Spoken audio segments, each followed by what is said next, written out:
Hey everyone, my name is Eva. I'm 18 years old, and if you're watching this, you probably already feel that sick twist in your stomach that comes when someone you love decides your dreams are just another line item on their shopping list. I never thought I'd be the girl telling this story. I was always the quiet one, the responsible one, the kid who kept her head down and her receipts in a folder. But here I am, voice shaking a little even now, because last month everything I believed about my family exploded in my face. It started on a Tuesday night that smelled like rain and cheap takeout. I was sitting cross-legged on my bedroom floor in our cramped two-bedroom apartment on the south side of Columbus, Ohio, Mom's place, the one she's rented since Dad left when I was 7. The fairy lights I'd strung up last Christmas were the only thing keeping the room from feeling completely depressing. My laptop was open on my lap, the college portal glowing like a promise. NYU nursing program. Early decision acceptance letter still pinned to my corkboard with a little heart sticker Sophia had given me 2 years ago. "You're gonna save lives, baby sis," she'd said, kissing my forehead like she actually meant it. I logged into the savings account, the one that had been my entire future, $47,832. That was the number I whispered to myself every night like a prayer. 4 years of after-school shifts at the diner, weekends tutoring kids in math, birthday cash from grandma before she passed, every single penny I could scrape together. Mom had co-signed when I was 14 because she said it would teach me responsibility. I believed her. I believed all of them. My finger hovered over the refresh button. I clicked. Zero. The number stared back at me in cold black digits. $0. The account activity line showed a single transfer out $47,832 dated 3 weeks earlier to an account I didn't recognize. My throat closed up so fast I thought I might actually choke. I froze, the fairy lights blurred. My heart started hammering so loud it drowned out the rain tapping against the window. Background music shifts, soft piano fades into low, pulsing strings. I whispered no, no, no, no, like saying it enough times could undo it. My hands were shaking so hard the laptop almost slid off my knees. I pulled up the details. The transfer had been authorized from Mom's linked email, the one Sophia had access to because she helped with bills when Mom worked doubles at the hospital. But Mom had been in Florida visiting her sister for the last month. That left only one person. Sophia. My big sister, 24 years old, the golden child with the perfect Instagram feed and the laugh that could light up a room. The one who used to braid my hair and tell me I was going to be better than all of us. The one who just got engaged to her boyfriend Derek 2 months ago and had been posting nonstop about the wedding of my dreams. I sat there on the carpet, knees pulled to my chest, breathing so shallow my ribs hurt. That's when everything changed. Because I knew deep in my gut, the way you know when someone's lying to your face, I knew she had done it, and I knew something else she didn't. I had every single receipt. I crawled over to my dresser, the one with the chipped white paint, and yanked open the bottom drawer. Underneath a stack of old yearbooks and a broken snow globe from that trip to Chicago when I was 12, there it was, a thick manila folder, edges worn from how many times I'd opened it over the years. I'd started keeping it when I was 15, after the first time Sophia borrowed $200 from my birthday money and forgot to pay it back. I'd learned the hard way that trust was expensive, so I photographed every deposit slip, every bank statement, every text message where Mom told me the account was still growing. I even had screenshots of the login page showing the balance the night before Sophia's big girls' trip to Miami last summer.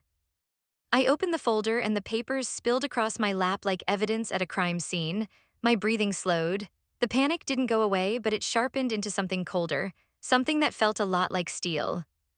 I sat there for a long time, just staring at the dates. March 12th, $1 200 withdrawn the same week Sophia posted photos in that new designer purse she swore she got on sale. June 3rd, $3 800 gone 2 days after she complained that Derek's proposal ring was sparkly enough. Every withdrawal had a story. Every story had a lie. Camera close-up feeling. My fingers tracing the ink on the oldest receipt, the paper soft from being folded and unfolded 100 times. I thought about calling Mom right then, but she was 3 states away and I couldn't bear to hear her voice crack the way it did when she was disappointed. So I just sat in the silence, the rain drumming harder now, and let the tears come. Not loud, ugly sobs, just quiet ones that rolled down my cheeks and landed on the papers, smearing the ink a little. I let myself feel it, all the nights I'd said no to movies with friends, no to new shoes, no to everything that wasn't saving for the future I wanted so badly it hurt. I'd given up so much. And Sophia had taken it like it was nothing. That night I didn't sleep. I stayed up until the sky turned that bruised purple color just before dawn, reading every line, every text, every tiny piece of proof I'd quietly collected like a paranoid little squirrel. By morning my eyes burned, but my mind was clear. I wasn't going to scream or cry in front of her, not yet. I was going to be smart. because the girl who had worked 2 jobs and kept a secret folder for years. That girl wasn't the same one who used to worship her big sister. That girl was done being the quiet one. The next morning, I made coffee like nothing was wrong. Mom was still gone, so the apartment was just mine and Sophia for a few more days.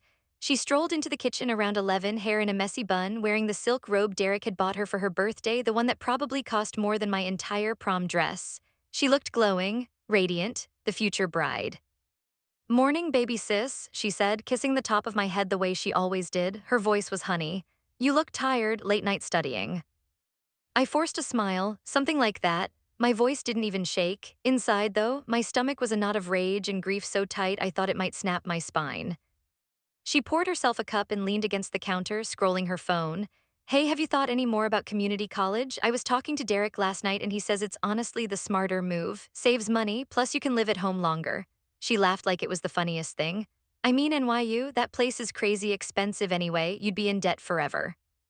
I gripped the edge of the counter until my knuckles went white. "Yeah," I said softly, "I guess the fun just wasn't enough." She didn't even flinch, just nodded sympathetically like she was the wise older sister dispensing life advice. "Exactly, life happens, Eva, you'll figure it out, you always do." That's when the first real wave of nausea hit me, not because she was lying, I already knew that, but because she believed her own lie. She had rewritten the story in her head so completely that she actually felt sorry for me. The girl who had stolen my future was standing there in a $400 robe feeling sorry for me. I excused myself to the bathroom and threw up until there was nothing left. Then I rinsed my mouth, looked at my reflection, pale, red-eyed but steady, and whispered to the girl in the mirror, "You've got this." The next few days were a blur of pretending. I went to my shift at the diner, smiled at customers, refilled coffee like my world wasn't on fire. Every night I added to the folder. I printed new bank records. I took screenshots of Sophia's Instagram stories where she bragged about finally getting the wedding venue deposit together, and Derek surprised me with the most gorgeous dress, don't even ask how much. I cross-referenced dates, it all matched. Every single withdrawal lined up with her little luxuries, her emergencies, her perfect life that she built on top of my broken one. I kept replaying memories in my head like a movie I couldn't turn off. Sophia at 13, letting me sleep in her bed during thunderstorms and promising she'd always protect me. Sophia at 17, sneaking me my first taste of ice cream after mom said no because we were watching our budget. Sophia hugging me tight the day I got my acceptance letter, whispering, "I'm so proud of you, Eva, you did it all on your own." The warmth of those memories made the betrayal cut even deeper. It wasn't just money, it was trust. It was the version of my sister I had carried around in my heart like a shield. And now that shield was gone, and the person holding the knife was the one who gave it to me. One afternoon, I was in the living room pretending to watch TV when Sophia came home from wedding planning with 2 giant shopping bags from the fancy bridal boutique downtown. She dropped them on the couch and flopped down beside me, kicking off her heels. Today was exhausting," she groaned. "But I found the most perfect veil. Derek is going to lose it when he sees me walk down the aisle." She pulled out her phone and showed me a photo. The veil cost $1,200. I recognized the date on the receipt in my folder. I swallowed hard. "That's beautiful, Soph. I'm really happy for you." She beamed at me, reached over and squeezed my knee. "Thanks, babes. You know, when you get married someday, I'll help you plan it too. We'll make it perfect even if it's small." Small, because in her mind I was the girl who could only afford small things now. The girl whose big dreams had conveniently disappeared so hers could shine brighter. That night I sat at my desk with the folder open and started making a timeline. Printed it out in neat columns, date, amount withdrawn, what Sophia spent it on according to her social media and texts I'd seen on mom's old iPad. It was 4 pages long. By the time I finished, my shoulders were aching and my eyes were dry, but I felt something I hadn't felt since the balance hit zero. Power. I wasn't going to confront her right away. I needed more. I needed mom home. I needed to see the look on Sophia's face when she realized I wasn't the naive little sister anymore. I needed her to feel what it was like to have the rug pulled out from under her perfect little life the same way she'd done to me. But I also knew I couldn't wait forever. College deposit deadlines were coming. Financial aid forms were due. Every day that passed was another day my future stayed locked in her new wedding fund. Silence moment, just the sound of my breathing and the low hum of the refrigerator in the next room. I started small. I messaged the bank pretending to be mom. I had her log in from years of helping with bills and requested full transaction history for the last 5 years. They emailed it within hours. More proof, more dates. More lies stacking up like cards in a house that was about to blow over. I even dug out the old birthday card Sophia had given me when I turned 16. Inside it said, "To my favorite person in the world, can't wait to watch you conquer everything. Love you forever, Soph." I stared at her handwriting until the letters blurred again, then I tucked the card into the folder too, not because it proved anything about the money, but because I needed to remember exactly who she used to be before she became this. The morning Mom was supposed to fly back, I woke up early. I made breakfast pancakes, the kind with chocolate chips that Sophia used to beg for when we were kids. I set the table like it was any other Saturday. When Sophia wandered in, still half asleep, she actually teared up a little. "Aw, Eva, you didn't have to do this," she said, hugging me from behind. Her arms felt like chains. "You're the best sister ever." I hugged her back and smiled into her shoulder. "I know," I said quietly, "I really am." She pulled away, laughing, completely missing the edge in my voice. She sat down and started eating like the world was still hers, like nothing had changed. But everything had. Mom's flight landed at noon. I picked her up from the airport alone, telling Sophia I wanted some one-on-one time. In the car, I kept my hand steady on the wheel even though my pulse was racing. Mom looked tired but happy, suitcase in the back seat, asking me a million questions about school and the acceptance letter. I waited until we were almost home. Then I pulled into the parking lot of the little park near our apartment, the one with the rusty swings where Sophia used to push me when I was 5. "Mom," I said, voice cracking for the first time in days, "I need to show you something." I handed her the folder. She flipped through the first few pages, confusion turning to shock, then to something that looked a lot like the same sickness I'd felt that first night. Her hands started shaking. "Eva, honey, what is this?"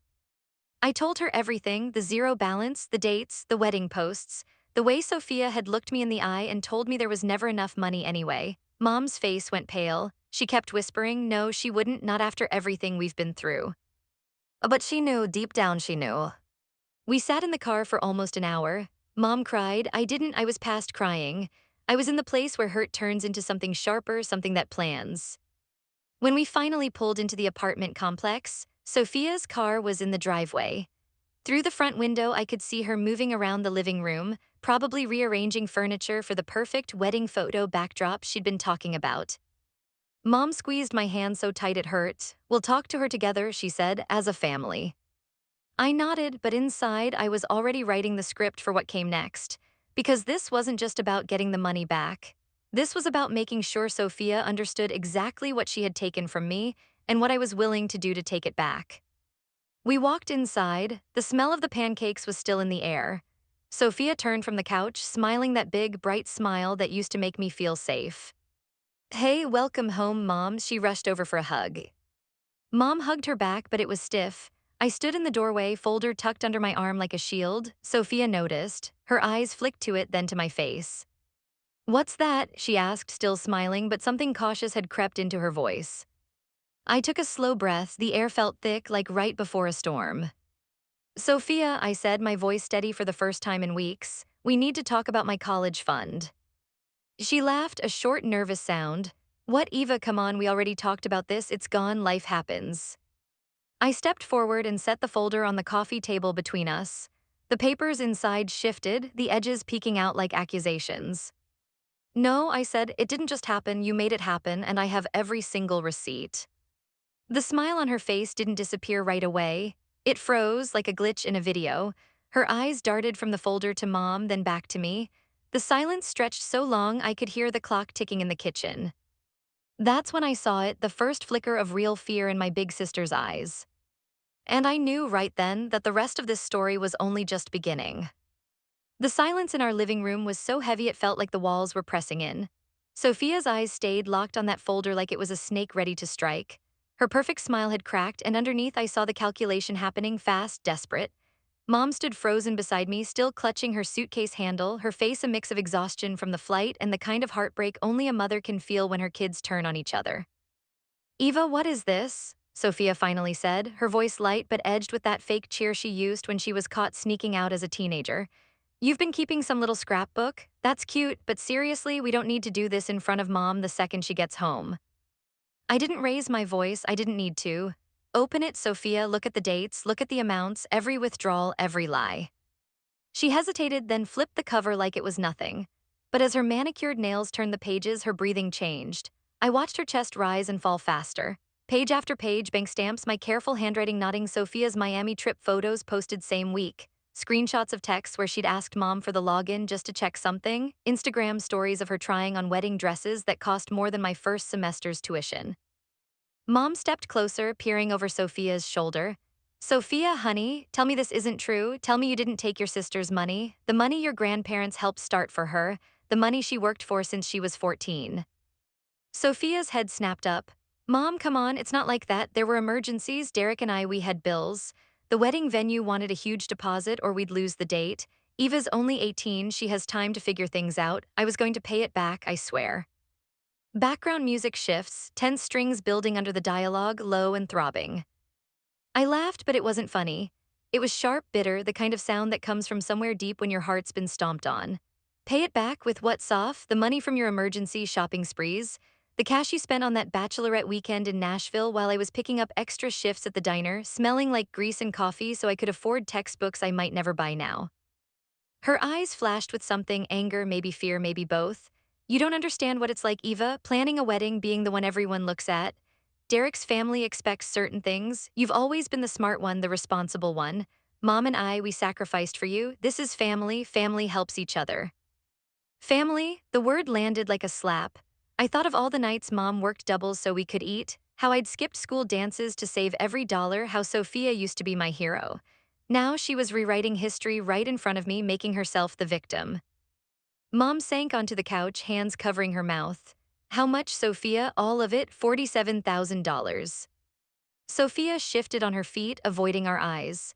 It wasn't all at once, and some of it was for stuff that benefited everyone. Remember that new fridge we got? Part of it came from the account, and Eva's graduation party. Stop, my voice cut through hers like a knife. I pulled out the timeline I'd printed, the 4 pages of cold, hard facts. March 12th, $1,200, same week you posted the new Louis Vuitton bag. June 3rd, $3,800 right after you complained about the proposal ring. July 22nd, the big one, $15,000 for the wedding fund starter you told Derek's parents about. I have it all, Sophia, every receipt. Every transfer confirmation. I've had them for years because I learned a long time ago not to trust pretty words. The room went quiet again except for Mom's soft crying.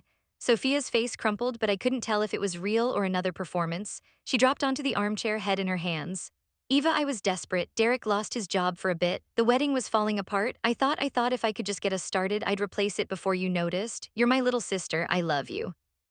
Love, the word tasted like ash. I remembered being 10 years old, Sophia reading me bedtime stories when Mom was too tired. I remembered her defending me at school when kids teased me for wearing hand-me-downs. Those memories warred with the zero balance staring at me from my phone. Which one was the real Sophia, the big sister who protected me, or the woman who stole my future to fund her fairy tale? I sat down across from her, the folder between us like a battlefield. You had access because Mom trusted you. I trusted you. I looked up to you my whole life. When Dad left, you promised you'd never leave me behind, and now I have to explain to NYU why I can't pay the deposit. I have to beg for more financial aid while you post filtered photos of your dream dress. How does that feel like love to you? Sophia looked up, tears streaking her mascara. For a second, I saw the little girl she used to be, the one who was scared of thunderstorms too. I'm sorry, okay? I'm so sorry. I'll fix it. I'll talk to Derek. We'll cancel some things. Just don't tell anyone. This would ruin the wedding. It would ruin everything. Mom finally spoke, her voice hoarse. Sophia, this isn't about the wedding. This is about trust, about what you did to your sister. We need to make this right for Eva. That's when the major twist hit me, not from Sophia's words, but from a memory that surfaced like a punch to the gut. Last year, when Grandma died, she left a small inheritance split between us. Sophia had convinced Mom to let her manage my portion because I was too young. I had trusted her then too. I pulled out my phone and opened the old emails from the lawyer. There it was, proof that part of Grandma's money had gone into the same account. Sophia hadn't just stolen my earnings. She stolen from our dead grandmother's wishes. I slid the phone across the table. This too, Soph, Grandma's money. You told me it was invested safely. You lied about that too. Sophia's face went white. Real fear now, not Chinese letter kind. Her hands trembled as she read the email. Eva, the investments didn't go as planned. I didn't want to worry you. Mom stood up suddenly, her suitcase forgotten. Enough, Sophia, you're going to transfer back every cent you can right now, and we're calling the bank together, no more lies.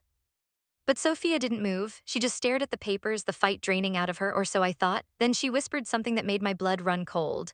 You think you have it all figured out, little sis? You don't know everything. Mom, there's a reason I needed the money. Derek, in trouble, real trouble, gambling debts, people who would hurt us if we didn't pay. I was protecting the family. A new layer, a deeper betrayal. Was it another lie or the ugly truth that made her theft seem almost understandable? My mind spun. Protection or just another excuse to justify taking what wasn't hers? Heartbeat sound effect in my head pounding louder.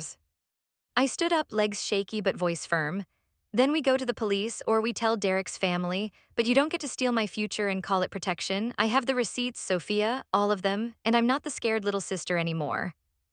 The confrontation stretched for hours that afternoon. Accusations flew, tears, mom mediating, her own heart breaking in real time as she realized how deep the rot went. Sophia alternated between sobbing apologies and defensive rants about how hard her life was compared to mine. I showed every piece of evidence methodically, like a prosecutor building a case. Each receipt felt like reclaiming a piece of myself. By evening, some money had been transferred back, about $12,000 from Sophia's own savings with promises of more. But it wasn't enough, not even close, and the trust, that was shattered forever. I went to my room that night exhausted, the folder now on my desk like a trophy and a wound at the same time. I lay on my bed staring at the NYU acceptance letter, the fairy lights casting soft shadows. Part of me wanted to forgive, to believe her tears. The bigger part, the part that had kept every receipt, knew this was only the beginning. Because the next day I started digging deeper, I reached out to an old family friend who was a lawyer. I screenshotted everything and backed it up in 3 different places. I even found messages between Sophia and Derek where they joked about Eva's little piggy bank. That one hurt the most. The twist wasn't just the theft, it was how casually they had dismissed me. Camera close up, my face in the mirror, eyes determined, no more tears. Revenge wasn't going to be loud screaming matches. It was going to be quiet, smart. I planned to talk to the bank about fraud claims. I planned to show mom the full extent before the wedding invitations went out. And if Sophia thought her dream day was still happening without consequences, well, she didn't know I had started a new folder, one for everything that came next. The following week blurred into investigation mode. I skipped a shift at the diner to meet with a financial advisor at the bank. They were sympathetic but said without mom's full cooperation and police reports, it was a family matter, so I worked on mom. Late nights at the kitchen table, showing her more evidence, reminding her of the sacrifices we'd all made. She wavered between defending Sophia, she's your sister, and agreeing that something had to give. Sophia avoided me mostly, staying at Derek's or locked in her room planning centerpieces while her world quietly crumbled. But I heard her on the phone one night, voice muffled through the wall. Derek, she has everything. We need to fix this before it blows up. The wedding can't have drama. Drama, that's what my stolen future was to her, drama. I started connecting more dots. Hidden clues from years back, times when money went missing from mom's purse or when Sophia found cash for new clothes right after I lost some. It wasn't just the college fund. It was a pattern. My big sister wasn't just desperate, she was entitled. The golden child who believed the rules didn't apply to her. The build-up to the real confrontation came at a family dinner mom insisted on, just the 3 of us. No Derek. I brought the full timeline, printed bigger this time with highlighted sections. Sophia sat across from me picking at her food, eyes red from crying or lack of sleep, I didn't care which. Eva, mom started, we're going to resolve this as a family. Sophia has agreed to pay back what she can and delay the wedding if needed. Sophia nodded, but her jaw was tight. I'm sorry, Eva, truly, I never wanted to hurt you. I looked her dead in the eyes. Then why did you laugh about it with Derek? Eva's little piggy bank, I have those texts too. Her fork clattered to the plate, mom looked stunned. Sophia's mask slipped completely. You were spying on my phone, that's low even for you. Low, I stood up, voice rising for the first time. You stole from a child, from your sister, from grandma's memory, and you want to talk about low? I loved you, Sophia, I would have given you anything if you asked. But you didn't ask, you took. The emotional breakdown hit her then. Real sobs, shoulders shaking. She admitted more, the gambling debts were exaggerated, but there were credit cards maxed out, pressure from Derek's family, her own fear of not measuring up. It was deep psychological stuff, the kind of insecurity she'd hidden behind perfect posts and big smiles. For a moment, I almost felt sorry for her. Almost. But sorry didn't refill the account. Sorry didn't fix the lost trust or the nights I'd spent wondering if my dreams were dead. Mom hugged her, but she looked at me with pride mixed with sadness. Eva, you've been so strong, we'll make this right. That night, as I lay in bed, the revenge started forming clearly. Not violent, not illegal, smart. I'd contact the wedding vendors anonymously with proof of the financial issues. I'd make sure family friends knew the truth before the big day. I'd use my evidence to negotiate full repayment, maybe even interest. Public exposure without destroying her completely, but enough to make her feel the weight. I had every receipt, and now I had the plans. But as I drifted off, my phone buzzed with a text from an unknown number. Stay out of our business or you'll regret it more than the money. Derek or Sophia, the threats were starting. My heart raced again. This wasn't over, it was escalating, and I had no idea how far my sister would go to protect her perfect life. The consequences were coming, but so were the risks. Would mom stand by me? Would the family split forever? And what if Sophia's troubles with Derek were darker than I imagined? I clutched the folder closer that night, the papers crinkling under my fingers like a promise. This was far from finished. The text message glowed on my screen like a warning light in the dark. Stay out of our business or you'll regret it more than the money. No name, but I knew it was Derek. Sophia must have told him everything after dinner. My thumb hovered over the reply button, but I didn't send anything, not yet. Instead, I screenshotted it, added it to the folder, now thick enough to need a rubber band, and tried to sleep. Sleep didn't come easy. Every creak in the apartment made me tense. Every notification on my phone felt like another bomb waiting to drop. The next morning, the air in our apartment was thick with unspoken things. Mom made eggs like it was a normal Tuesday, but her eyes were puffy. Sophia didn't come out of her room until almost noon. When she did, she looked like she hadn't slept either, hair messy, no makeup, wearing an old t-shirt from high school that used to be mine. She poured coffee without looking at me. Eva, she said quietly, voice rough. About last night, Derek's stressed. He didn't mean it like that. We're handling things. I set my spoon down slowly. Handling things by threatening me, I have that message saved, Sophia, along with everything else. Mom stepped in, wiping her hands on a dish towel. Girls, enough, we're going to the bank today, all three of us. Sophia, going to sign whatever paperwork is needed to give you full access and start repayment. No more secrets. Sophia nodded, but her shoulders were tense. We drove to the bank in silence, the radio playing some upbeat pop song that felt mocking. At the bank, the manager, a kind older woman named Mrs. Ramirez, who remembered me opening my first savings account as a kid, listened as I laid out the situation. Not full details, just enough: unauthorized transfers, family dispute, need for records. She printed fresh statements, showed us the authorization logs. Sophia's name was on several approvals. Mom's face tightened with each one. Back in the car, Sophia broke down again. Real tears this time, the kind that shake your whole body.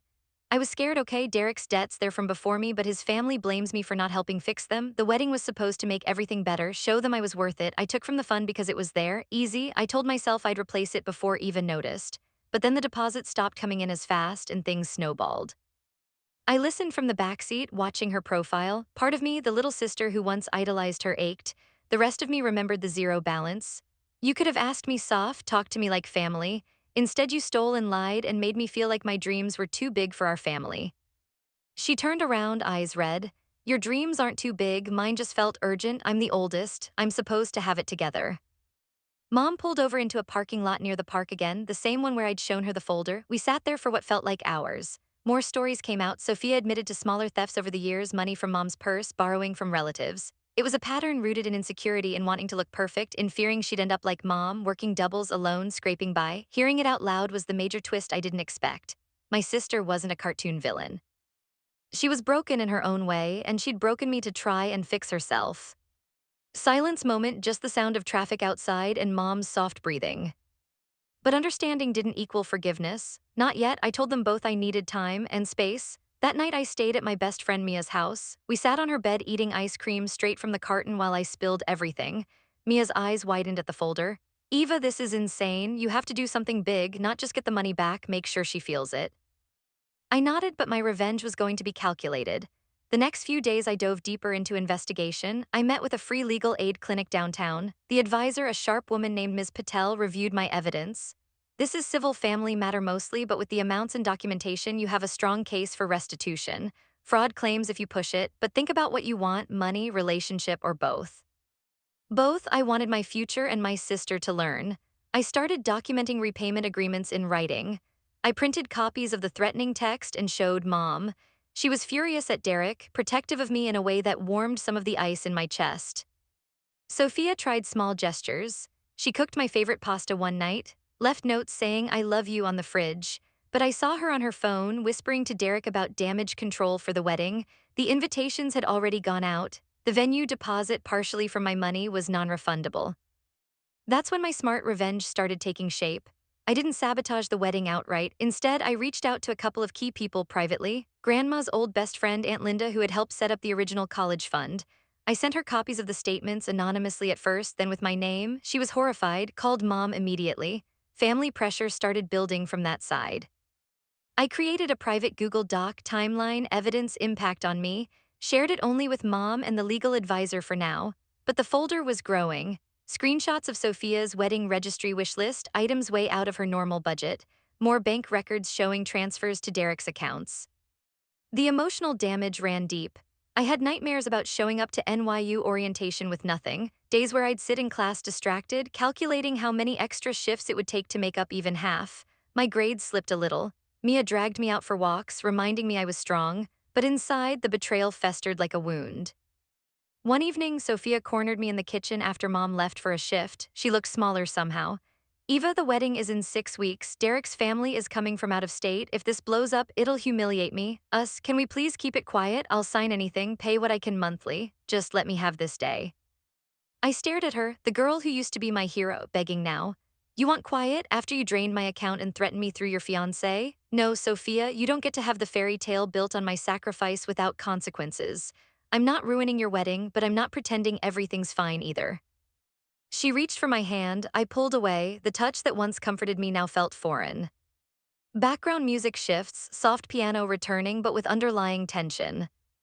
The build-up continued. I applied for emergency financial aid at NYU, sending them a detailed letter with bank proof of the theft, family matter I called it.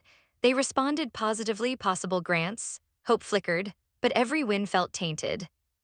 Then came the bigger twist. Mom found old emails on the family computer. Sophia hadn't just taken from the college fund. She'd redirected some of Mom's tax refund last year too, claiming it was for house stuff. Mom confronted her alone first. I walked in on the tail end, Mom yelling, voice breaking, I raised you better than this.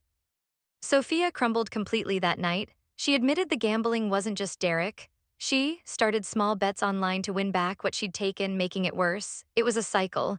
Psychological, addictive, rooted in the same fear of not being enough. I sat with her on the couch after Mom went to bed, the folder between us again. Why didn't you stop? I asked, voice barely above a whisper. Because stopping meant admitting I failed you, failed everyone, her voice cracked. You were always the good one, Eva, the one who would make it. I couldn't stand being the screw-up big sister. We cried together then, not fixing anything but releasing some of the poison. I didn't forgive her fully, but I saw her as human, flawed, desperate. It made the revenge harder to execute coldly. Still, I pushed forward. I met with Ms. Patel again. We drafted a formal repayment agreement, full amount over time with interest supervised by Mom, legal consequences if missed. Sophia signed it the next day, hands shaking. Derek was furious in the background, but he stayed away. Public exposure loomed as an option. I considered an anonymous post on a local forum or even reaching out to wedding guests subtly, but I held back. Smart revenge meant control, not chaos. I wanted her to choose to make it right, not be forced in front of everyone. Yet the threats continued. Another text, if you mess with the wedding, you'll lose more than money. I saved them all, built the case. As the days ticked toward the wedding, tension in the house was a living thing. Mom was mediator, exhausted. Sophia alternated between helpful sister offering to help with my college apps and defensive bride. I focused on my own future, extra tutoring gigs, scholarship essays, pouring my heart out about overcoming family betrayal, vague but powerful. One afternoon, I drove to the park alone, sat on the old swing and just breathed, the same place where truths had spilled before. I pulled out the first receipt from years ago, a small $50 deposit I'd made after my first diner shift. Tears came again, but they felt cleansing. I was reclaiming my power, one documented proof at a time. The consequences were unfolding. Money was trickling back, $5,000 more wired that week. Sophia postponed the bachelorette to save costs. Family whispers started, Aunt Linda asking questions. Derek's side seemed tense too. But as I swung gently, phone buzzing with yet another unknown number call, I wondered how far this would go. Would Sophia really change? Would the wedding happen in a cloud of secrets? Or would my evidence force a public breaking point? I answered the call this time. A rough male voice. Eva Thompson, stay silent about the fund or we'll make sure your college dreams stay dead, permanently. My blood ran cold. This wasn't just Derek anymore, deeper trouble, real danger. I hung up heart hammering and stared at the folder in my bag. The receipts had brought me this far, but now they might cost me everything if I wasn't careful. The revenge was in motion, but so were the shadows around my sister's secrets. This family storm was building to a breaking point I couldn't predict. The unknown caller's voice echoed in my head for days. Permanently. That word lodged in my chest like a splinter. I didn't tell Mom right away, she was already carrying enough. I didn't tell Sophia either. Instead, I forwarded the call log and previous text to Ms. Patel at Legal Aid and asked about restraining orders or reporting to police. She advised documenting everything and considering a formal report if threats escalated. This crossed from family drama into potential harassment, she said over the phone, her voice calm but serious. You're doing the right thing by keeping records, Eva. Every receipt, every message, they're your armor. I clung to that armor. The folder, now 2 folders, one for financials and one for threats, sat on my desk like a shield. I backed everything up to a cloud drive with a password only I knew. Paranoia had become my new best friend. Life in the apartment turned into a strange dance of avoidance and forced normalcy.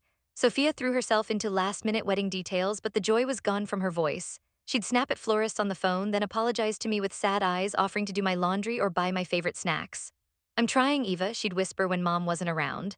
The repayment agreement is signed, more money hits your account next week, just let the wedding happen, after that I'll focus on us. I wanted to believe her. Part of me still loved the big sister who once stayed up all night with me when I had the flu. But the threats, the stolen money, the years of small betrayals, they had rewired something in me. Trust was no longer free. One rainy Thursday, the escalation hit harder. I was at the diner on my shift, refilling coffees for the after-work crowd when my phone vibrated in my apron pocket. Another unknown number. I stepped into the back alley during my break, heart already racing. Eva, it was Derek this time. I recognized his smug tone from the few times I'd met him. Sophia told me about your little evidence collection. Cute, but if you or your mom cause any drama before the wedding, those gambling contacts I have, they don't play nice, they know where you work, they know where your mom parks at the hospital. Think about that before you play hero. I froze against the brick wall, rain soaking my uniform. The smell of dumpsters and wet pavement filled my nose. You're threatening my family now over money you helped steal.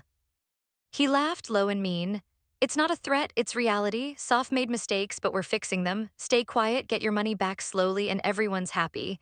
Ruin the wedding and nobody wins. I hung up without another word. My hands shook so badly I dropped my phone. That's when the tears came hot, angry, mixed with rain on my face. I slid down the wall, knees to my chest, and let myself feel the full weight, not just the money, the fear. The way my sister's choices had invited real danger into our lives. I thought about calling the police right there, but something held me back. Proof. I needed more solid proof that it wasn't just words. Background music shifts, low, urgent strings building to a heartbeat pulse. When I got home that night, soaked and silent, Mom noticed immediately. I broke down in the living room and told her everything, the calls, the gambling contacts, the fear. Sophia walked in midway, face paling as she heard the details. For once, she didn't defend Derek. She sank onto the couch beside Mom, looking smaller than I'd ever seen her. I didn't know it got this bad, she whispered. Derek said he handled it. I thought the money would fix it. Eva, I'm so sorry. I dragged you into this. Mom's voice was steel. We're going to the police tomorrow, all of us. No more protecting him, Sophia. This ends now. Sophia nodded, tears streaming, but I saw the conflict in her eyes, the love for Derek warring with fear for us. That night we stayed up late, the 3 of us going through the folders together. Sophia filled in gaps, names of the people Derek owed, amounts, how she'd used my fund as a bandage on a bleeding wound. It was the deepest investigation yet, painful honesty mixed with ugly truths. She admitted she'd known about the threats but hoped they were bluffs. Hearing it all connected the dots in a way that shattered me again. My college money hadn't just funded a wedding. It had funded silence around dangerous people. The psychological toll was immense. I felt violated on levels I didn't know existed. Not just betrayed by my sister, but endangered by her choices. The next day we filed a report. The officer was kind but realistic. Threats over the phone were hard to prove without more, but they took the statements, logged the numbers, and suggested security measures. Mom changed her parking habits at work. I switched shifts and walked with Mia when possible. Sophia promised to talk to Derek to end the nonsense. But the wedding was only 3 weeks away now. Invitations were out, deposits paid, partly with my money that was slowly trickling back. About $18,000 restored so far, with legal papers enforcing the rest. It wasn't enough for NYU's first semester, but combined with aid and my savings, I might make it. Hope was a fragile thing flickering. I started the public exposure phase carefully, not a blast, but targeted. I messaged Aunt Linda with more details, asking her to talk to other relatives quietly. Whispers spread through the family group chat. Questions about why Sophia was rushing the wedding, why money seemed tight. Sophia noticed. She confronted me in my room one evening, voice low but edged. "You're turning everyone against me. Is that your revenge? Humiliating me in front of the whole family." I looked up from my laptop, NYU portal open, aid application in progress. "No, Sophia, this is consequences. You stole from me, endangered me. I'm protecting myself and making sure no one else gets hurt by your secrets." She sat on the edge of my bed, the fight draining out. "Derek and I fought last night. He's scared too. The people he owes, they're real, but he swears he's handling it. I love him, Eva. I thought the wedding would be our fresh start." Love, that word again. I thought about what real love looked like, mom working herself sick for us, me saving quietly for years, not this. "If he loves you, he'll come clean, and you'll choose us, your family, over protecting him." The confrontation peaked at a pre-wedding family dinner Aunt Linda organized. Relatives filled the small hall, cousins, uncles, grandmas, old friends. Sophia arrived on Derek's arm, smiling tightly in a new dress. I sat with mom, the folders digital now on my tablet, ready if needed. Aunt Linda pulled Sophia aside during dessert. I couldn't hear everything, but I saw Sophia's face crumple. Derek looked furious, glaring at me across the room. Later, he cornered me near the bathrooms. "You little bitch, keep pushing and see what happens." I didn't flinch. "I have police reports now, more evidence. Touch my family and it all comes out, wedding day or not." He backed off when mom appeared, but the tension was electric. Sophia found me afterward, pulling me into a hug that felt desperate. "I told Derek it's over if he doesn't fix this. The threats stop now, I swear. The wedding, maybe we scale it back for you." Her breakdown was raw. She cried on my shoulder, apologizing for the little girl she used to protect and the woman she'd become. I held her, tears mixing with hers. Part of me wanted to call it even, to rebuild. But the receipts in my mind, every date, every lie, wouldn't let me forget completely. Revenge was satisfying in pieces. More money transferred, $8,000 that week. Family support shifted toward me, offers of help for college from relatives who heard the truth. Sophia started seeing a counselor, admitting her patterns. Derek went quiet, supposedly paying his debts. Yet I felt the storm not over. 2 weeks before the wedding, I received an envelope at the apartment, no return address. Inside, printed screenshots of my bank account, old ones, and a note: "Stop digging or we dig into yours." Real fear gripped me. I showed mom and Sophia immediately. Police again. They traced the envelope vaguely to a post office near Derek's old workplace. Warrants pending.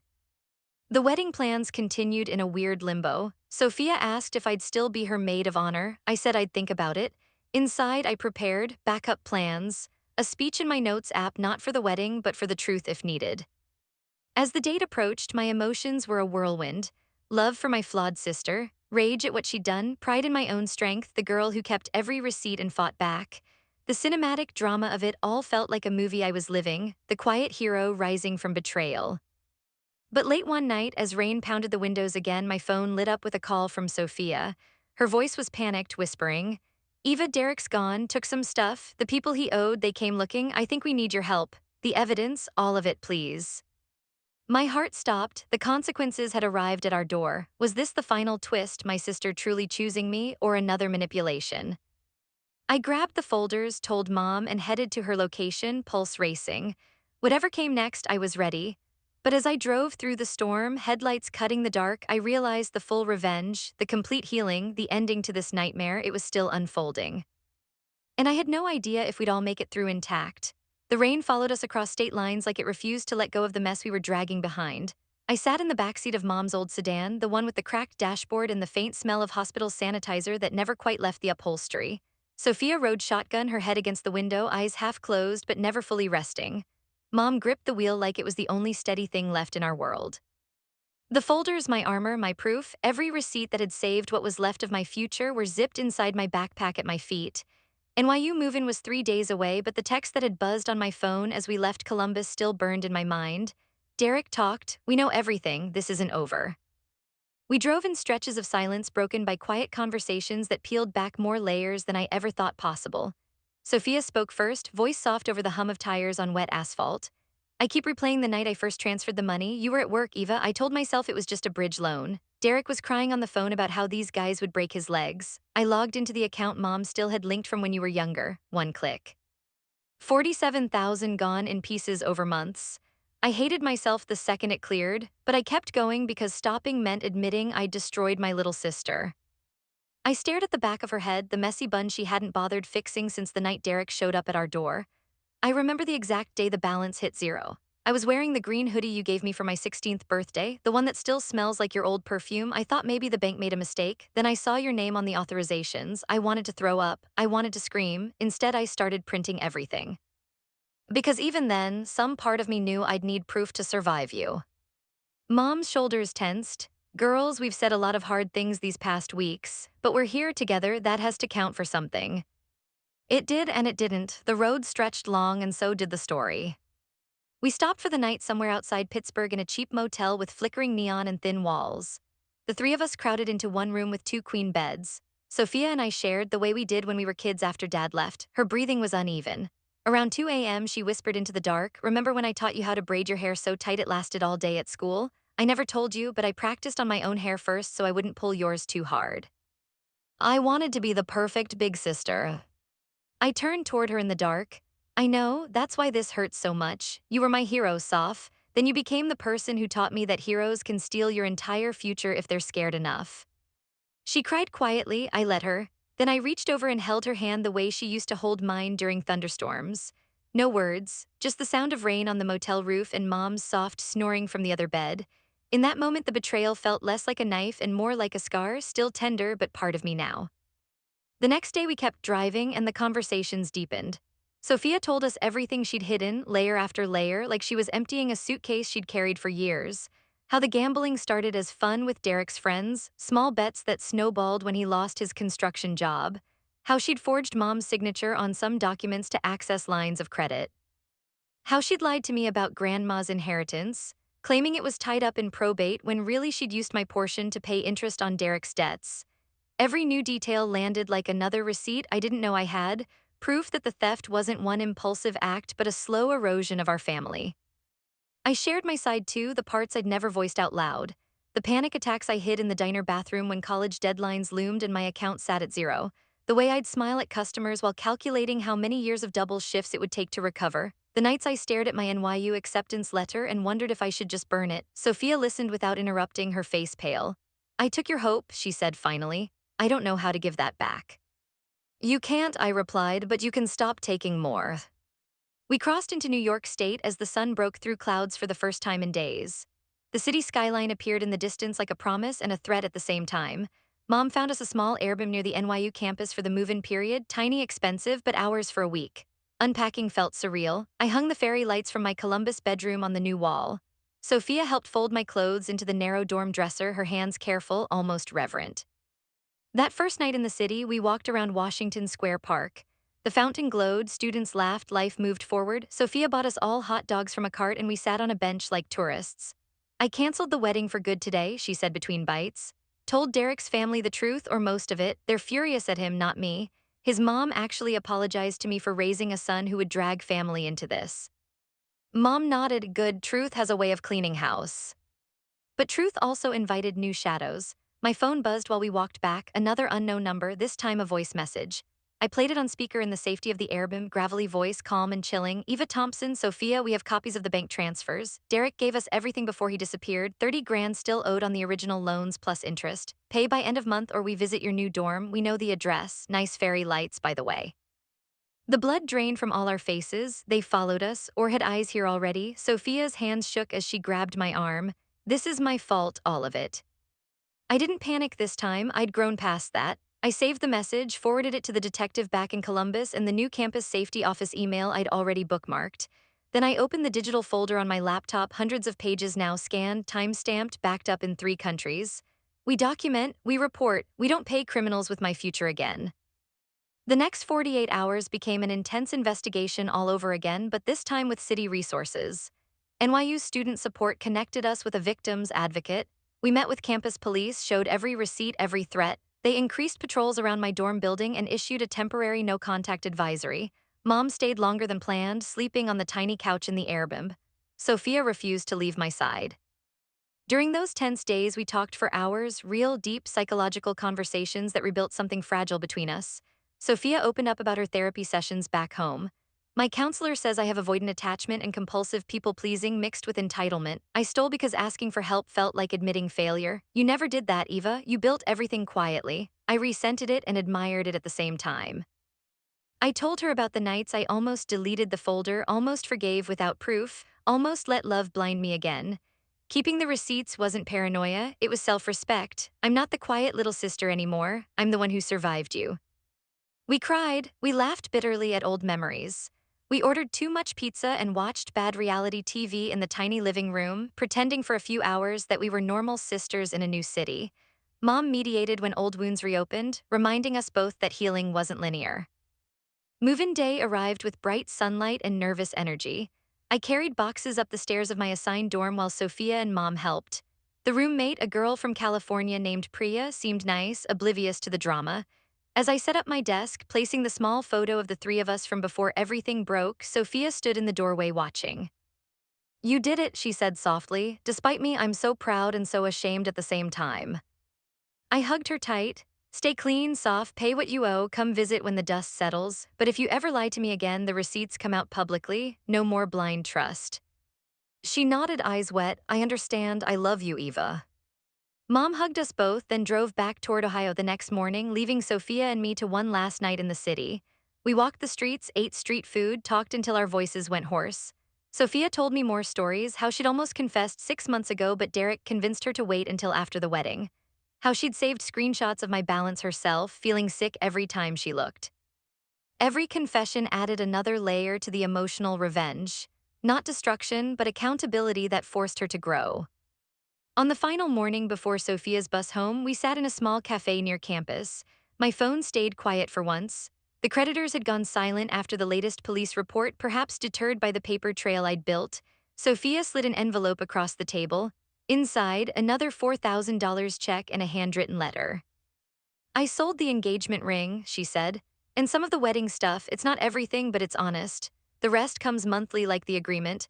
I started a new job at an accounting firm. Ironic, right? They're training me on bookkeeping. Maybe I'll make sure no one else gets stolen from." I read the letter. It was long, raw, pages of apology mixed with memories and promises. I folded it and put it in my new desk folder labeled Healing Receipts. We said goodbye at the bus station. Sophia hugged me so hard my ribs ached. "Call me every day, tell me about classes. I'll be the big sister you deserve this time." As her bus pulled away, I stood on the sidewalk in New York City, 18, broke but funded again, betrayed but stronger. The major twist of my life wasn't just the theft. It was surviving it, documenting it, and turning pain into power. College started, nursing classes kicked my ass.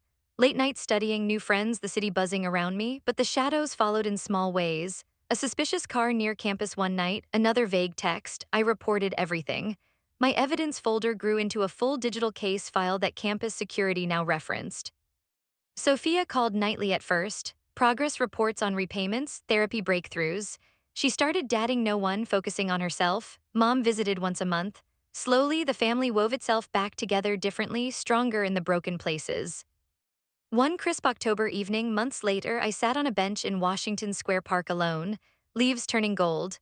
My account now showed nearly full restoration plus the emergency grants that had carried me. I opened the old manila folder I'd brought with me, one physical copy I kept for sentiment. Flipping through the receipts, I didn't feel rage anymore. I felt pride.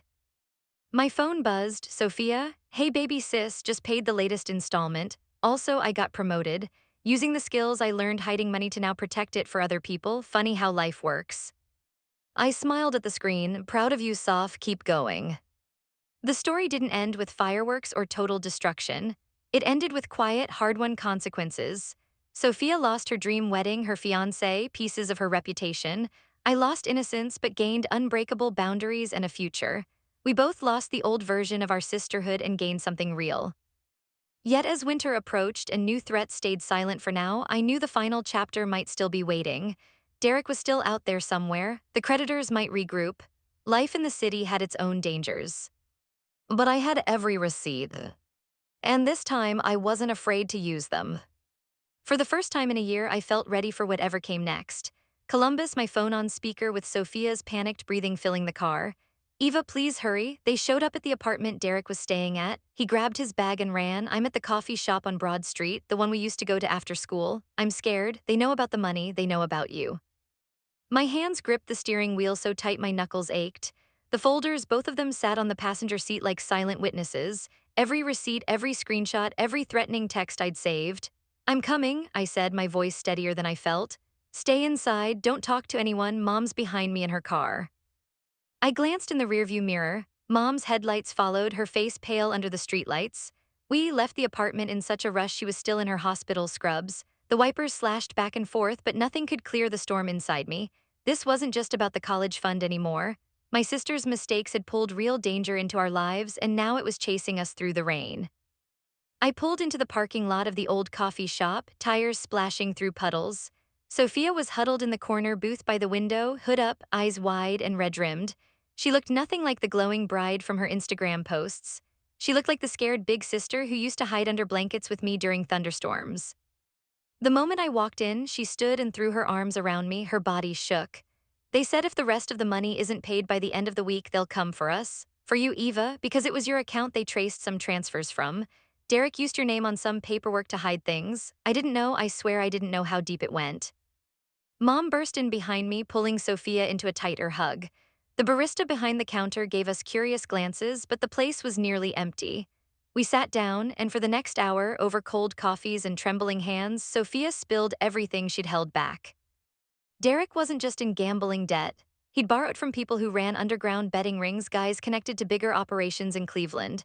He'd used Sophia's access to our family accounts as collateral, promising quick returns.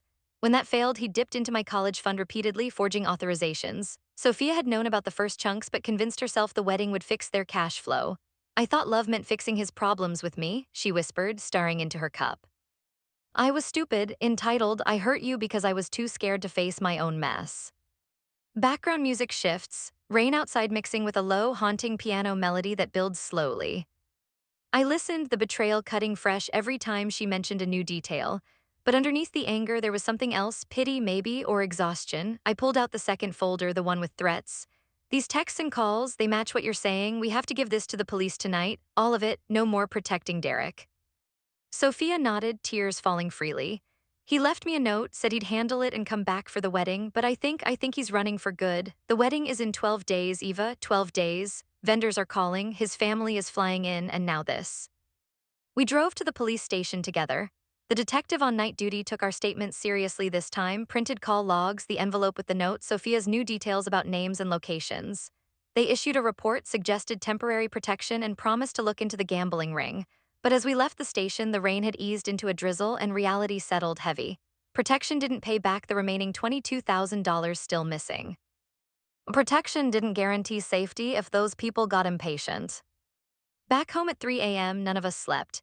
We sat at the kitchen table with the folders spread out like battle plans. I laid everything on the line. Here, what's going to happen? You're going to cancel or drastically scale back the wedding, Sophia. Use the savings you have left to pay these people what you can. The legal agreement for my money stands, full repayment with interest over the next 2 years, or I pursue fraud charges. No more excuses. Sophia didn't fight, she just nodded broken. Okay, I'll call the vendors tomorrow. Tell everyone there's a family emergency.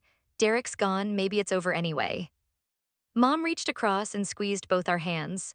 We're still family, messy, damaged, but family. Eva, you've been so strong through all this, keeping every receipt, documenting everything. I'm proud of you, honey. And Sophia, you have a lot to make up for, but we'll get through it together.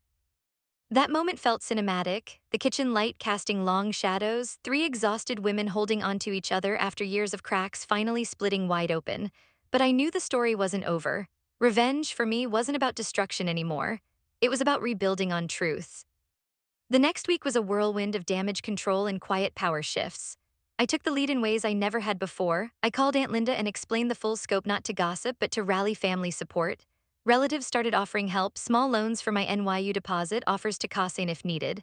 Sophia spent hours on the phone canceling flowers, the photographer, even negotiating partial refunds on the venue. Each cancellation was a visible consequence of her choices, and I could see it wearing on her. She'd cry in her room at night, but she didn't blame me. I went back to the bank with Mom and Sophia. Mrs. Ramirez helped facilitate another transfer, $7,000 more from Sophia's personal savings and a loan she took against her car. My account balance crept up to $29,000 restored, still short but breathing room. I updated NYU, sent more documentation, and received confirmation of an emergency grant that covered most of my first semester. Hope solidified into something real. But the threats didn't stop completely. Another anonymous call came while I was at the diner. This time I recorded it on my phone, low voice warning that Derek skipped out, so now you pay the price. I turned it over to the detective immediately. They traced it to a burner, but the pressure built. Sophia moved back home full-time, sleeping on the couch some nights because she was afraid to be alone. We installed a cheap security camera on the front door. Every creak in the apartment made us jump. During those long evenings, Sophia and I talked more than we had in years, real talks. She opened up about the psychological weight she'd carried, the pressure of being the pretty one, the social one, while I was the smart one. How Dad leaving had left her terrified of abandonment, so she clung to Derek even when he dragged her down. I stole from you because taking felt easier than asking and risking rejection, she admitted one night over leftover pasta. You were building this perfect future, and mine felt like it was crumbling. I hated myself for it, but I did it anyway. I shared my side too, the nights I'd counted pennies, the pride I felt every time I added to the fund, the gut-wrenching moment the balance hit zero. We cried, we argued, we hugged. The emotional layers peeled back like an onion, raw and stinging. It wasn't forgiveness yet, but it was understanding. The major twist in my heart was realizing my sister wasn't a monster. She was human, flawed, and drowning. My revenge evolved into boundaries. I told her I'd stand by her through the legal mess with Derek's creditors, but our relationship would never be the same blind trust it was. She accepted that. As the would-be wedding date approached, the consequences hit publicly in a controlled way. Family group chats buzzed with concern. Aunt Linda organized a small intervention-style gathering, not a wedding, but a family reset dinner. About 20 relatives showed up at a local hall. Sophia stood up during dessert, voice shaking but clear. She didn't go into every detail, but she apologized for financial mistakes, for letting pride destroy trust, and for hurting me specifically. She announced the wedding was postponed indefinitely. Gasps rippled through the room. Eyes turned to me. I sat tall, folder in my lap like armor, and simply said, "We're working through it as a family. Thank you for being here." The support that followed was overwhelming. Cousins offered to help with moving costs if I needed housing near NYU. An uncle who was a financial planner sat with me and mapped out a repayment schedule that protected my future. Sophia watched it all with wet eyes, the golden child dethroned but perhaps beginning to grow. Derek remained missing. Police updates were sparse. He was wanted for questioning related to the gambling debts. Sophia filed for a restraining order preemptively and started therapy twice a week. She got a second job at a boutique to accelerate repayments. Small wins, but real ones. I allowed myself moments of quiet triumph. One afternoon, I sat in the park again on that same swing and opened my NYU portal. The deposit was paid partially from restored funds, partially from grants and family help. My acceptance felt earned all over again. I whispered to the empty playground, I did it despite everything. But the story kept twisting. 2 days before the original wedding date, a knock came at our door at midnight. Mom answered with the chain on. It was Derek, disheveled, eyes wild, a duffel bag at his feet. "Soft, please. I need money to get out of town. They're after me. I can fix this." Sophia froze in the hallway. I stood behind her, phone already recording, heart pounding. Mom blocked the door. "You're not welcome here," Mom said firmly. "Leave or we call the police right now." Derek's eyes locked on me. "This is your fault, Eva. Your little receipts started all this digging. If you'd stayed quiet." "Enough," Sophia cut him off, stepping forward. Her voice was steel for the first time in weeks. "You used me, you used my sister. Get out, we're done." He argued, pleaded, even cried. But we stood united. Mom called the non-emergency line while Sophia and I watched from the window as he slunk away into the night. That confrontation was raw, shouting through the door, accusations flying, Sophia breaking down afterward in my arms. "I loved him, Eva, but I love you more. I should have chosen you sooner." In the days that followed, more pieces fell into place. Police picked Derek up for questioning after a tip from one of the creditors. Evidence from my folders helped corroborate timelines. Sophia cooperated fully, turning over what she knew. It wasn't revenge in the dramatic movie sense, no public takedown video or courtroom explosion, but it was satisfying. My evidence protected us. It forced accountability. I started writing my college essay about this very experience, overcoming betrayal, the power of documentation, family redemption. It poured out of me in late-night sessions, tears staining the keyboard. Sophia read a draft one evening and cried, "You turned my worst mistake into your strength. I'm in awe of you, little sis." The healing was slow, imperfect. Some nights I still woke up angry, replaying the zero balance. Other nights I saw Sophia's growth, her new humility, the way she now asked before borrowing anything, even $5.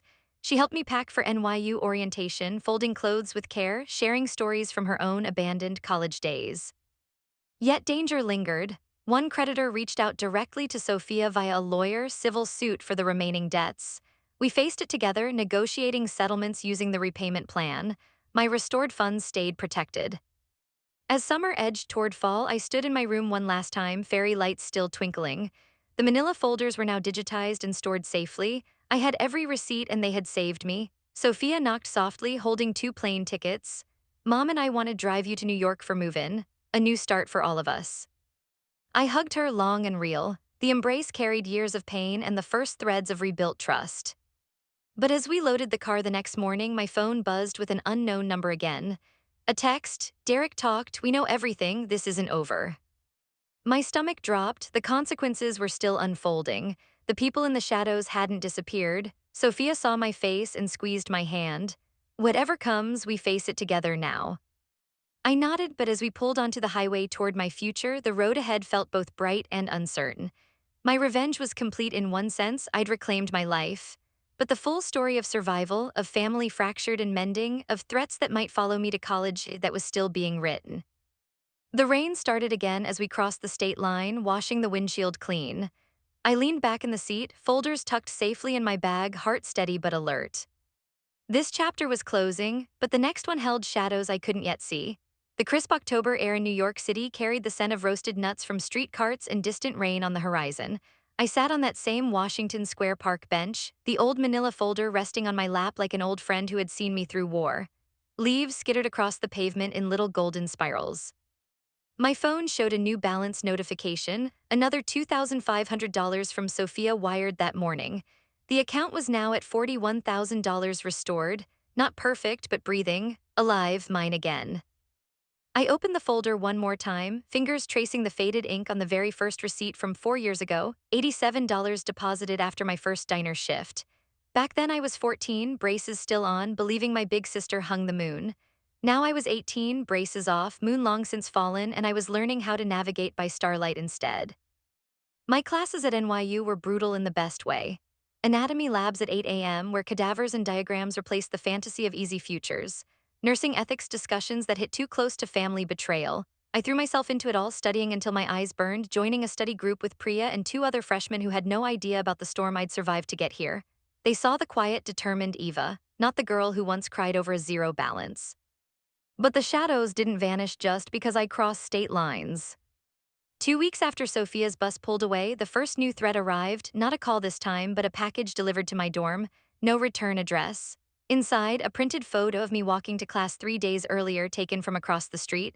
On the back in block letters, "We know where your sister lives too. 28K or the receipts won't be the only things collected."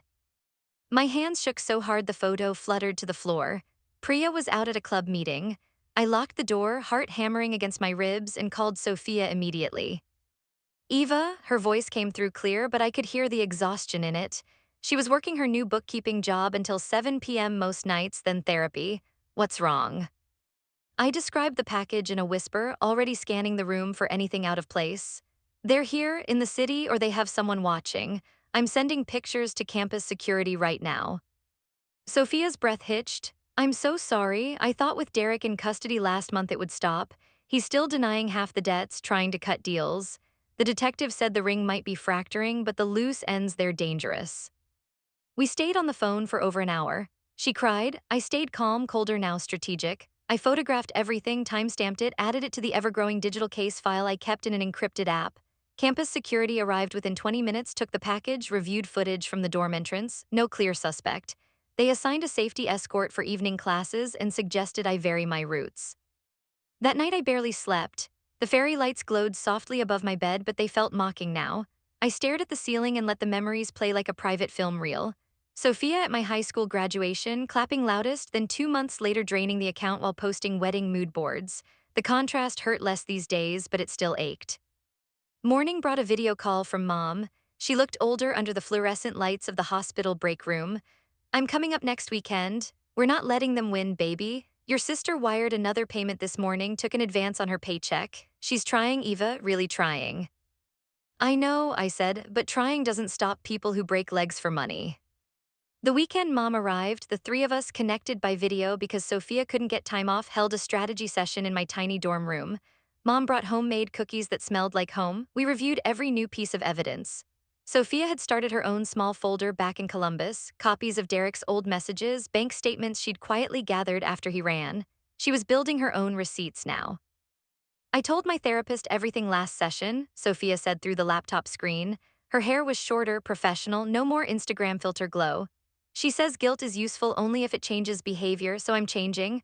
I joined a financial transparency group for people with compulsive spending issues. I even showed my boss the repayment plan so they know I'm committed, no more hiding. Her vulnerability hit differently now. I didn't feel the old rush of anger as sharply. Instead, I felt the weight of shared survival. Good, I replied, because if these people come for me, they'll come for you next. We protect each other this time with truth, not secrets. Mom stayed 4 days. We walked the city together, Central Park, the High Line, a quiet moment at the 9/11 memorial where the fountains whispered of bigger losses. In the evenings, we talked psychology, not just facts. Sophia joined via call. We dissected how Dad's abandonment had wired us differently, me into hyperindependence and documentation, Sophia into people-pleasing and denial. The conversations were long, raw, sometimes painful. Tears mixed with laughter when Mom recalled the time 8-year-old Sophia tried to sell my old toys to neighbors to buy herself new sneakers. Those nights healed something deep. Not full forgiveness, I still kept my new boundaries like steel walls, but a new kind of love. Guarded, earned. Back in classes, the pressure mounted. Midterms loomed. I pulled all-nighters in the library, fueled by coffee and the quiet fire of proving everyone, including my old self, wrong. Priya noticed I was tense.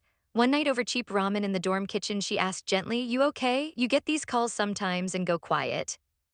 I told her a version of the truth. Not the full folder, but enough. Family, financial betrayal, lingering threats. She hugged me hard. "You're the strongest person I know here. We've got your back." Her words meant more than she knew. Then came the real escalation. It was a Thursday evening in late October. I was walking back from a study group with my safety escort trailing discreetly when my phone rang, unknown number. I answered on speaker, recording automatically now. Eva Thompson. The voice was the same gravelly one from the earlier message. "Nice move with the campus cops, but they can't watch you forever. Your sister missed the last interest payment on Derek's old loans, clock's ticking. Pay 28 grand by November 15th or we make an example, starting with you." I stopped under a streetlight, breath visible in the cold. "I have every record, police reports in 2 states. Try it and it all goes public, your names, Derek steals everything, you'll lose more than money." The man laughed, low and ugly. "Little girl with her receipts, cute, but receipts don't stop bullets. Think about your mom working nights, think about Sophia alone in that apartment, November 15th. He hung up.